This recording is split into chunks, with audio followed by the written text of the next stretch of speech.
Assalamualaikum warahmatullahi wabarakatuh.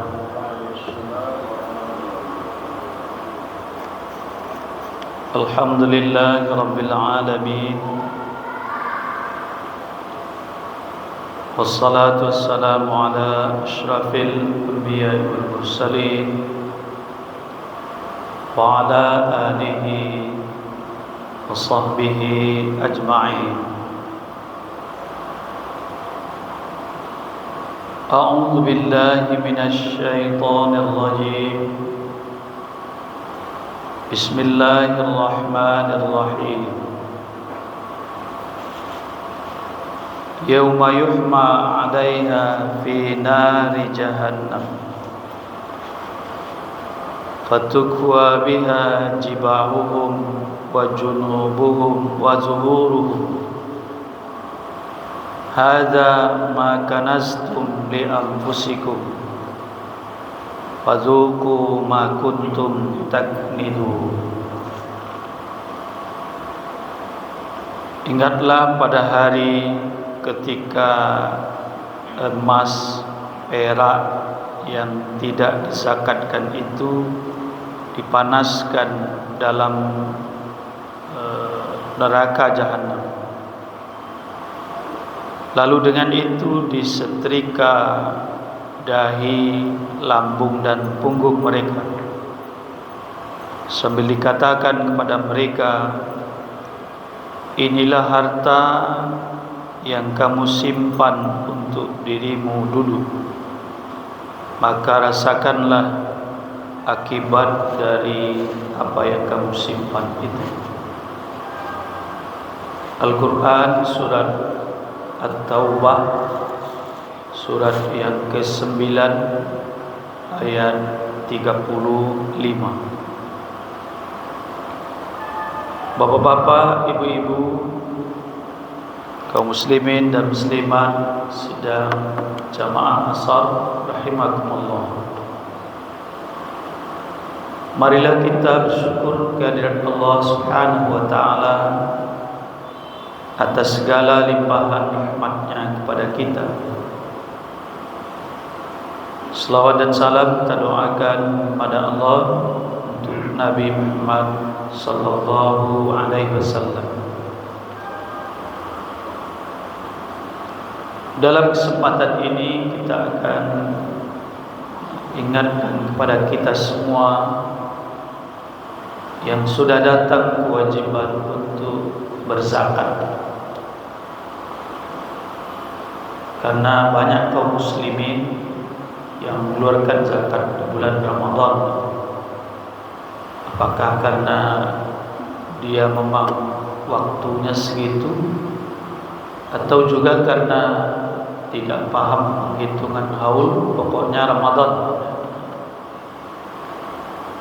Di dalam ayat 35 surat At-Taubah, Allah mengingatkan bahwa harta-harta yang tidak dizakatkan itu akan dipanaskan di neraka,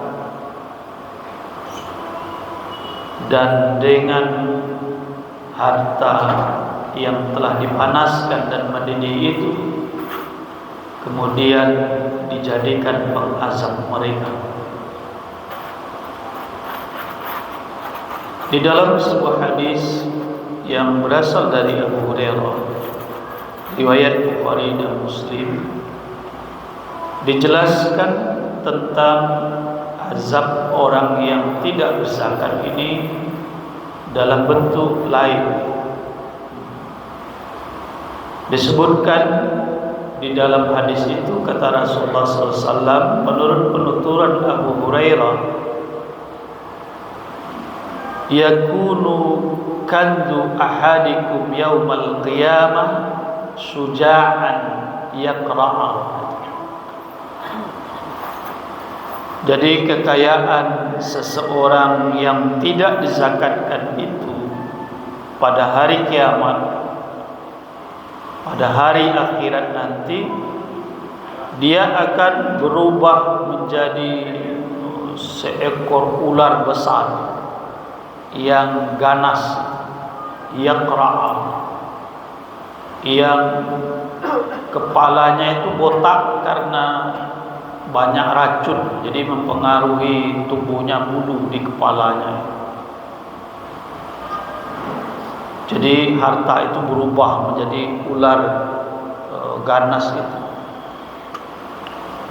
Yafirru minhu sahibuhu, yang membuat pemilik harta yang sudah berubah jadi ular itu, pemiliknya di dunia dulu lari menjauh darinya. Tapi karena dia diciptakan untuk mengazab orang itu, yatlubu, dia terus mengejar orang itu, wa yaqulu, dan dia kemudian berkata, ana kanzuka, saya dulu hartamu yang tidak kamu zakatkan dulu. Dia kejar oleh orang itu. Kata Rasulullah, wallahi, demi Allah, layyana la yatlubuhu hatta yabsuta yadahu. Ular itu terus mengejar orang tadi. Dia dikejar oleh hartanya yang tidak dizakatkan dulu, yang sudah berubah menjadi ular ganas beracun, sangat berbahaya itu. Dia kejar terus menerus hatta yabsuta yadahu, sehingga dia membuka tangannya, menyerah dia. Taluk lari dia. Fayulqimuha fahu, sampai kemudian dia ditelan oleh harta itu. Dia mendapat azab yang seperti itu. Jadi kita perhatikan betul kewajiban kita berkaitan dengan harta yang sudah waktunya untuk dizakatkan. Kaum muslimin dan muslimat, ketidaktuntasan seseorang menunaikan zakat itu tidak hanya sekadar dia tidak berzakat saja. Jadi kalau dia kaya, yang dia sudah wajib berzakat, dihitung kepemilikan hartanya dari jenis-jenis yang dia miliki, dia sudah wajib berzakat, tapi dia tidak berzakat. Itu memang kategori orang yang tidak menunaikan zakat. Tapi tidak hanya mutlak itu. Kita mau sebutkan yang lain. Kalau itu kan jelas, dia kaya, dia tidak berzakat. Di luar itu ada lagi yang bisa masuk kategori tidak berzakat itu, atau setidak-tidaknya tidak tuntas menunaikannya. Yang pertama, dia tidak menghitung secermat-cermatnya berapa jumlah harta yang dia keluarkan dan dia bayarkan sesuai dengan ketepatan perhitungan itu. Jadi kalau cerita awalnya nyetongkong aja, pokoknya bersedekah 10 juta, berzakat 5 juta. Padahal itu dihitung dari persentase harta wajib zakat yang dia miliki. Tidak dihitung dengan detail berapa dia punya tabungan, berapa perhiasan yang dia jadikan sebagai simpanan, berapa harta perdagangannya yang bergulir, baik masih dalam bentuk barang maupun penjualan maupun untung. Jadi tidak hanya untung saja. Kemudian berapa hartanya yang di tangan orang lain yang itu lancar pembayarannya. Kemudian baru dikali 2,5%, itu dia hasilnya. Tepat hitung dari persentase seperti itu. Itulah kewajiban dia bayar zakat. Tapi kalau agak-agaknya saja, begini karena 5 juta. Kalau lebih, alhamdulillah kan tak kena. Tapi kalau sebenarnya dia punya kewajiban 25 juta, tapi dia bayar cuma 15 juta, kan terhutang dia. Dia makan yang bukan haknya, pakai yang bukan haknya 10 juta. Kalau dia kewajiban zakatnya 150 juta, misalnya dia cuma mengeluarkan 100 juta, tamakan hak orang lain 50 juta. Jadi karena itu dihitung secermat mungkin, ya. Bila perlu kita minta bantuan orang-orang tertentu sehingga tepat. Kok balabe, tentu dah ba'ah. Tapi kalau kurang, jadi ba'ah-ba'ah. Terakhir yang kedua adalah tidak dibayarkan di dalam waktu yang ditentukan. Bisa saja misalnya haulnya itu tanggal 1 Syawal misalnya kan, atau mungkin 1 Ramadan lah, 1 Ramadan. Dia sejak 1 Ramadan tahun 1444 yang lalu hartanya sudah cukup senisab. Jadi terakhir 1 Ramadan kemarin itu dia sudah mesti mengeluarkan zakatnya, itu sudah wajib dia keluarkan.